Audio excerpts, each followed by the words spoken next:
ETF index mutual funds నేర్చుకుని stock మార్కెట్లో రాణించాలనుకుంటున్నారా? వెంటనే ఈ నెంబర్కి కాల్ చేయండి. హలో అండి, రామ్ గారు నమస్తే. నమస్తే అండి. యా సో ఒకసారి మనం సొసైటీలో చూస్తూ ఉంటాం, గర్ల్స్ ఎప్పుడే కానీ అంటే వాళ్ళు వేసుకునే డ్రెస్ని బట్టి, వాళ్ళు మాట్లాడుతున్న పద్ధతిని బట్టో లేదు వాళ్ళ అటైర్ని బట్టి, వాళ్ళ బిహేవియర్ని బట్టి క్యారెక్టర్స్ని జడ్జ్ చేస్తూ ఉంటారు. వెరాస్ పేరెంట్స్ ఆర్ సొసైటీ కూడా ఏమంటుందంటే, ఒక అమ్మాయి అంటే ఏంటది అలాంటివి వేసుకోకూడదు, లేకపోతే అలా కూర్చోకూడదు, అలా తినకూడదు, అది అమ్మాయికి ఉండే లక్షణమేనా, అసలు అమ్మాయిలు అలాగే ఉంటారా అలా అంటూ ఉంటారు. లైక్ అంటే వాళ్ళు రాస్తారనమాట ఒక అమ్మాయి బిహేవియర్ ఎలా ఉండాలి, అమ్మాయి ఎలా ఉండాలి అని. మామూలుగా అయితే అంటే అంటే మంచి ఎవరైనా కానీ మంచి అనేది చెడు అనేది ఏం కాకపోయినా కానీ, సో ఇన్ రియల్ వర్డ్స్ అసలు ఒక అమ్మాయి ఎలా ఉండాలి అసలు, అంటే తన బిహేవియర్ కానీ తన అప్రోచ్ కానీ అంటే ఇప్పుడు మోడర్న్ డ్రెస్సెస్ వేసుకున్నా కానీ she can show her positive aura right in front of every one. So how she can be in that way అంటారు అసలు? రైట్. సో అమ్మాయి ఎలా ఉండాలి అనే అసలు టాపిక్ ఎందుకు అంత ప్రామినెన్స్ ఇస్తున్నాం దానికి, why is it so important అని అంటే, ఒక major role that she plays, a key role that she plays అనేది మనం అర్థం చేసుకోవడం చాలా ఇంపార్టెంట్ అండి. ఏ ఫ్యామిలీ కన్నా కానీ, జనరలీ మన ఇండియన్ సొసైటీలో ఏ ఫ్యామిలీ కన్నా సరే ఆ ఫ్యామిలీకి ఇచ్చే వాల్యూ, ఆ ఫ్యామిలీకి ఇచ్చే రెస్పెక్ట్ కానివ్వండి, ఆ ఫ్యామిలీ ఓరియంటేషన్ ఏదైతే ఉందో మొత్తం అంతా లార్జ్లీ అమ్మాయిల మీద డిపెండెంట్ ఉంటుందండి. అది మహిళల మీద డిపెండెంట్ ఉంటుంది బేసిక్గా. అంటే అది కూతుర్లు కావచ్చు, వైఫ్ కావచ్చు, ఎవరన్నా కానివ్వండి, వాళ్ళు you know the kind of qualities that they display. So అలా ఆ క్వాలిటీస్ కానివ్వండి, వాళ్ళు వేసుకునే బట్టలు కానివ్వండి, జనాలతో వాళ్ళు మాట్లాడే తీరు కానివ్వండి, ఇవన్నీ కూడా ఏంటంటే it will design or create a kind of perception towards a family. So అమ్మాయి she plays a major role అనమాట. ఒక ఫ్యామిలీని బ్యాలెన్స్ చేయడానికి, ముందుకు తీసుకెళ్ళడానికి, ఒక ఫ్యామిలీ ఐడెంటిటీని క్రియేట్ చేయడానికి ఒక అమ్మాయి మేజర్ రోల్ ప్లే చేస్తుంది. కాబట్టి వాట్ ఇస్ దట్ ఫ్యామిలీస్ వాళ్ళ క్యారెక్టర్ ఏంటి అనేది రిప్రజెంట్ చేస్తుందేమో. Absolutely the whole families character is represented by the women. So అందుకనే ఏంటంటే అంత ఇంపార్టెన్స్ ఇస్తుంటారు అనమాట. అమ్మాయి ఎట్లుండాలి, అబ్బాయి ఎట్లుండాలి అని మాట్లాడుకుని చాలా తక్కువ. రైట్. సో వాడంటే అబ్బాయి వాడికే ఉంది, నువ్వు పద్ధతిగా ఉండు అని అట్లా నేర్పించడానికి ప్రధానమైన కారణం ఇదే. ఏంటంటే ఆ ఐడెంటిటీ క్రియేట్ చేయడానికి, ఫ్యామిలీ ఐడెంటిటీ క్రియేట్ చేయడానికి ఒక కీ రోల్ ప్లే చేస్తుంది అనమాట. సో చాలామంది అనుకుంటుంటారు ఏంటంటే ఒక ఫ్యామిలీని నడిపించేది ఒక యునో అబ్బాయి అనేసి, లేదంటే వర్కింగ్ ప్రొఫెషనల్ ఎవరైతే ఉంటారో ఒక ఫ్యామిలీకి, లైక్ మోస్ట్లీ మెన్నే ఉంటారు కాబట్టి మెన్ ఫ్యామిలీని డ్రైవ్ చేస్తున్నారు అనుకుంటారే. కానీ ఫ్రాంక్లీ స్పీకింగ్ మెన్ కంటే కూడా ఒక women is very important in a family. So విమెన్కి కావాల్సిన physical or mental characteristics whatever they have to display అనేది లెట్ అస్ అండర్స్టాండ్ అండి. అందులో మోస్ట్ ఇంపార్టెంట్ ఏంటిది అని అంటే ఆనెస్టీ చాలా ఇంపార్టెంట్ అండి. ఒక అమ్మాయి ఎంత ఆనెస్ట్గా ఉంటే అంత బ్యూటిఫుల్గా ఉంటుంది. చెప్పాలంటే అందరూ ఏమనుకుంటారంటే మనం వేసుకునే మేకప్, ఈ డ్రెస్సులు, వీటన్నిటితోనే ఒక అందం అనేది క్రియేట్ అవుతుంది అనుకుంటారు. కానీ అసలైన అందం ఎక్కడ అంటే ఆ లాయల్టీ ఇంకా ఆనెస్టీ ఉన్న అమ్మాయిలు ఉంటారు చూడండి, that is the real beauty అండి. So when I say honest, అదేంటంటే not only towards the partner but also towards the family members కానివ్వండి, ఎవరి వల్ల కానివ్వండి. ఆ ట్రాన్స్పరెన్సీ ఉండి ఆ ఆనెస్టీ అనేది మెయింటైన్ చేస్తే కనుక షీ బిల్డ్స్. ఇన్ఫాక్ట్ చెప్పాలంటే ఒక గ్రేట్ ఎగ్జాంపుల్ సెట్ చేస్తుంది మిగతా ఫ్యామిలీ మెంబర్స్కి. ఏంటంటే ఒక అమ్మాయి అలా ఉంది, అంత ఆనెస్ట్గా ఉంది అని అంటే ఆమెని చూసుకుంటూ చుట్టుపక్కల ఫ్యామిలీ మెంబర్స్ ఎవరైతే ఉంటారో, పిల్లలు కానివ్వండి, హస్బెండ్ కానివ్వండి, ఎవరన్నా కానివ్వండి, అదే రిఫ్లెక్ట్ అవుతుంది అనమాట వాళ్ళకు కూడా. సో వన్ థింగ్ ఏంటిదంటే ఆనెస్ట్గా ఉండడం చాలా ఇంపార్టెంట్. జనరలీ ఏమవుతుందంటే ఎంత ఆనెస్ట్గా ఉన్నా మనకి డీవియేషన్స్ అనేది రెగ్యులర్ బేసిస్ మీద వస్తూ ఉంటాయి. సో గ్రహించాల్సింది ఏంటిది ఇక్కడ అనంటే ఆ డీవియేషన్స్కి మనం ట్రాప్ అవ్వకూడదు అనేసి.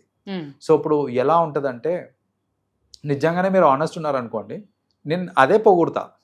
ఎలా అంటే, అరే మీ అంత ఆనెస్ట్ పర్సన్ నేను ఎక్కడా చూడలేదండి, అసలు ఇంత ఆనెస్ట్ ఎలా ఉంటారని మీరు అనుకుంటే, నేను స్టార్ట్ చేసరికి ఏంటంటే మీరు మురిసిపోయి, లేకపోతే you will start feeling good about it.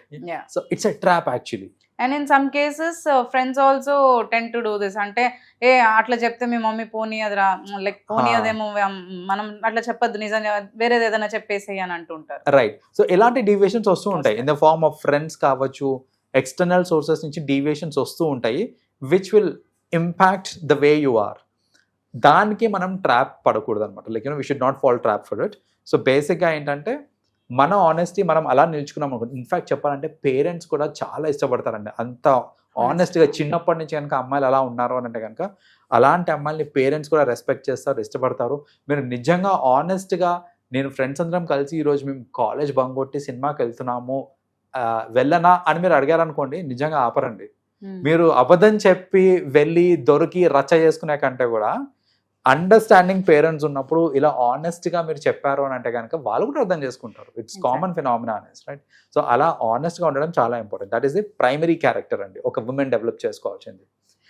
Second ఏంటి అంటే ఒక అమ్మాయి అర్థం చేసుకోవాల్సింది ఏంటంటే ఒక మెంటల్ స్టెబిలిటీ ఉండడం చాలా ఇంపార్టెంట్ అమ్మాయిలకి. అది డెవలప్ చేసుకోవడం చాలా, ఆ క్వాలిటీ చాలా ఇంపార్టెంట్ అండి. మెంటల్ స్టెబిలిటీ ఎందుకు అంత ఇంపార్టెంట్ అని అంటే ఒక అమ్మాయి డిఫరెంట్ ఫేసెస్ ఆఫ్ లైఫ్ నుంచి she'll keep going through, right? ఒక ప్యూబర్టీ నుంచి, చిన్నప్పటి నుంచి అడాలసెంట్ నుంచి మళ్ళీ ఒక అడల్ట్గా మారి, అండ్ ప్రతి ఫేజ్లో she has got different responsibilities. Exactly. Different responsibilities ఉంటాయి and different kinds of changes అవి అవుతూ ఉంటాయి, డిఫరెంట్ రెస్ట్రిక్షన్స్ వస్తూ ఉంటాయి. సో ఇలాంటి డిఫరెంట్ రెస్ట్రిక్షన్స్ అవి వచ్చినప్పుడు ఏంటంటే మెంటల్ స్టెబిలిటీ చాలా ఇంపార్టెంట్. అంతేగాని విచక్షణ కోల్పోయి అక్కడ ఎప్పుడు పద్దాక నాకు చిన్నప్పటి నుంచే రెస్ట్రిక్షన్స్ అయినా, నేను బయటికి వెళ్ళాలంటే చిన్నప్పుడు అంతా నాన్నని అడగాలి, పెద్ద అయిన తర్వాత అన్నని అడగాలి, పెళ్ళైన తర్వాత మొగుడిని అడగాలి, ఇంతేనా నా జీవితం, ఇంతేనా నా బతుకు అనేసి ఇలా ఫ్రస్ట్రేట్ అయిపోయి ఆలోచించేసి ఇలా ఎందుకు ఇది అంటే ఇట్ ఈస్ ఇన్ అ వే చెప్పాలంటే it is to discipline, it is to protect you, right? అది అర్థం చేసుకోవాలి. ఎందుకు నాన్నని అడగాలి, ఎందుకు అన్నని అడగాలి అని అంటే it's because they are trying to protect you from unwanted things.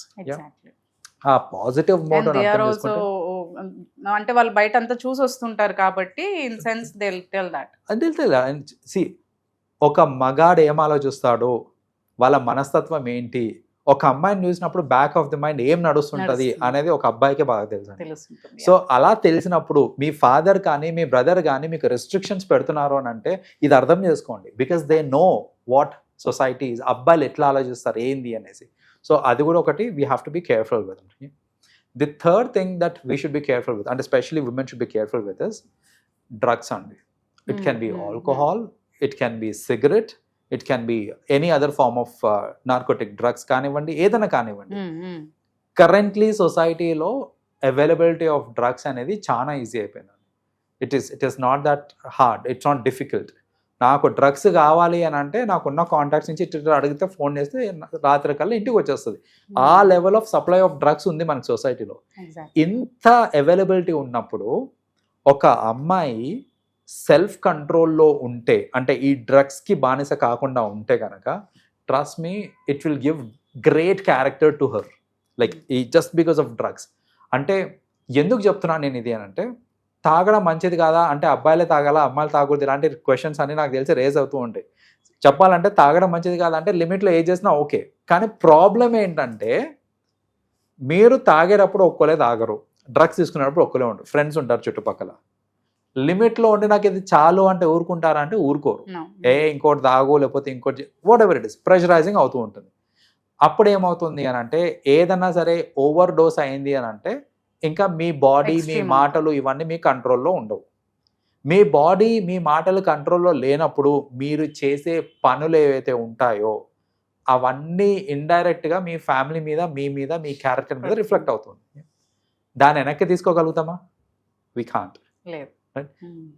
Drugs ఏనానండి ఇంకా ఎంటర్టైన్మెంట్ అంటే డ్రగ్సే కాదు కదా, there are 100 forms of entertainment that we really can access.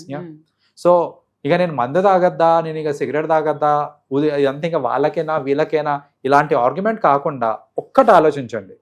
Over dose అయ్యింది అని అంటే ఆ ఓవర్ డోస్ అయినప్పుడు మీరు మాట్లాడే మాటలు, మీరు చేసిన చేతలు వెనక్కి తీసుకోగలుగుతారంటే తీసుకోలేరు. ఇర్రివర్సిబుల్ డ్యామేజ్ అది. అవసరమా అంతవరకు డ్యామేజ్ తెచ్చుకోవడము? Specially when women is so important in a family. మన సొసైటీలో కూడా చాలా మేజర్ రోల్ ప్లే చేస్తుంది ఉమెన్ అనేది. సో ఆ ఉమెన్ని ప్రొటెక్ట్ చేసుకోవడం మన బాధ్యత కాబట్టి వాళ్ళకి ఇచ్చే సలహా ఇది ఏంటంటే ఇలాంటి డ్రగ్స్కి దేనికైనా సరే దూరంగా ఉండండి. నిజంగానే చేసుకోవాలి అని అంటే కనుక, అంటే డ్రగ్స్ తీసుకోవాలి అది అని అంటే కనుక ఇంట్లో కూర్చొని మీ హస్బెండ్ తోటే have alcohol or you want to take cigarette, do it with your husband in private. That will give you the entertainment needed. అంతేగాని పబ్లిక్లోకి వెళ్ళిపోయి ఫ్రెండ్స్తోని చేసి తాగి ఇంటికి వచ్చి ఇంట్లో దొరికి సొసైటీలో రచ్చ చేసి ఎన్ని ఇన్స్టెన్సెస్ చూడలేదండి మనము. రోడ్డు మీద తాగేసి డ్రంక్ అండ్ డ్రైవ్ లో దొరికి కెమెరాల ముందు ఇట్లా దాచి పెట్టుకొని అవసరమా అవన్నీ? ఎగ్జాక్ట్లీ. సో అలా కాకుండా రీసెంట్ గా ఒక సెలబ్రిటీ యాక్టర్స్ కూడా కేసు వస్తుంది కదా, లైక్ ఇన్ ఆల్కహాల్ గురించి రచ్చ చేసి అండ్ డ్రగ్స్ గురించి ఒక హోటల్లో కూడా రచ్చ చేసి అలా రీసెంట్ గా న్యూసెస్ వస్తున్నాయి. ఎస్. సో ఇప్పుడు ఎన్ని కేసెస్ లో, ఇప్పుడు మంగ్లీ కేసులో కూడా జరిగింది అదే కదండి. ఇప్పుడు ఇవన్నీ ఏంటంటే ఇప్పుడు we have seen many instances where in ఇలాంటి వాటికి దూరంగా ఉంటే మనకు వచ్చే రెస్పెక్ట్, మనకి ఇచ్చే వాల్యూ అంతా టోటలీ డిఫరెంట్ ఉంటుంది. ఎస్పెషలీ విమెన్, బికాజ్ వాళ్ళు రిప్రజెంట్ చేస్తారు మనల్ని కాబట్టి. సో అది చాలా important. I'm not saying that men have the Liberty. Men కూడా రిస్ట్రిక్టెడ్ గా చేసుకుంటే చాలా better, with in the families చేసుకోవడం. మెన్ ని పట్టించుకోరు అంతగా, పట్టించుకున్నంత ఫోకస్ ఉమెన్ మీద ఉన్నంత ఫోకస్ మెన్ మీద ఉండదండి. ఎందుకంటే మన సొసైటీలో పర్స్పెక్టివ్ అలా ఉంది. ఇప్పుడు చూడండి, సింపుల్ ఎగ్జాంపుల్ చెప్తాను నేను.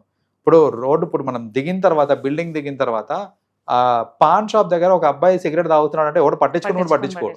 అదే ఒక అమ్మాయి పాన్ షాప్ దగ్గర సిగరెట్ తాగుతుంది అని అంటే కళ్ళన్నీ ఆమె మీదే ఉంటాయి మనకి. అలాంటి సొసైటీలో ఉన్నాం కాబట్టి చెప్తున్నా నేను, విమెన్ ఏంటంటే ఈ ఆల్కహాల్కి వీటన్నిటికీ కొంచెం దూరంగా ఉంటే బెటర్. అండ్ లాస్ట్లీ విమెన్ ఏంటంటే ఎక్స్ట్రా మ్యారిటల్ అఫైర్స్కి కానివ్వండి, వీటన్నిటికీ కూడా ఎంత దూరంగా ఉంటే అంత బెటర్. బికాజ్ ఒక పర్పస్ ఆఫ్ లైఫ్ అనేది ఇంపార్టెంట్ మనకి. నేను చెప్పినట్టు ఆ క్యారెక్టర్ అనేది ఆమె చేసే పనుల మీద రిఫ్లెక్ట్ అవుతూ ఉంటుంది. సో మీరు మీ పార్ట్నర్కి లాయల్గా ఉన్నారు అని అంటే కనుక మీ పిల్లలు కూడా మీ దగ్గర నుంచే నేర్చుకుంటారు. అండ్ వాళ్ళు కూడా మీకు ఒక అమ్మ అంటే ఇన్స్పిరేషన్ లాగా తీసుకుంటారు అనమాట. వాళ్ళు నేను అమ్మలాగా అవ్వాలి, అమ్మ చెప్పింది చేయాలి, క్రాస్ క్వశ్చనింగ్ రావద్దు. యూనో ఒక సర్టెన్ ఏజ్ వచ్చిన తర్వాత మీరే కరెక్ట్ లేరు అనుకోండి, యాజ్ ఎ విమెన్ మీరే కరెక్ట్ లేరు, పిల్లలు పెద్దగా అవుతున్న కొద్దీ మాట వినడం ఆపేస్తుంటారు. మీరు క్వశ్చన్ చేశారనుకోండి, ఏంటి నా మాట వినట్లేదు అనుకోండి, దే విల్ క్రాస్ క్వశ్చన్. ఎందుకు వినాలి నీ మాట? నువ్వేమన్నా పర్ఫెక్ట్ అనుకుంటున్నావా? నువ్వేం తప్పులు చేయవా? తెలియదా మాకు నువ్వు చేసే తప్పులు? ఇలాంటి క్వశ్చనింగ్ వస్తుంటదండి. మెనీ కేసెస్ అండి దానిలో వస్తుంటారు మనకి. కొందరు మదర్స్ ఏంటంటే వాళ్ళు ఫ్రాంక్ గా చెప్తారనమాట, this is what he's happened, మా ఇంట్లో తెలిసింది దట్ ఇలాంటివి జరిగింది. మేబీ వాళ్ళకి ఎఫ్ఐఆర్ గురించి అవ్వచ్చు, లేదా సమ్ టైమ్స్ ఏమవుతుందని అంటే ఫ్యామిలీలోనే అర్చేసుకుంటా ఉంటారు. అర్చుకొని అప్పుడు నువ్వు అది చేయలేదా, అప్పుడు నువ్వు ఇది చేయలేదా అని తెలియని సీక్రెట్స్ అన్ని పిల్లల ముందు బయట పెట్టేస్తూ ఉంటారు.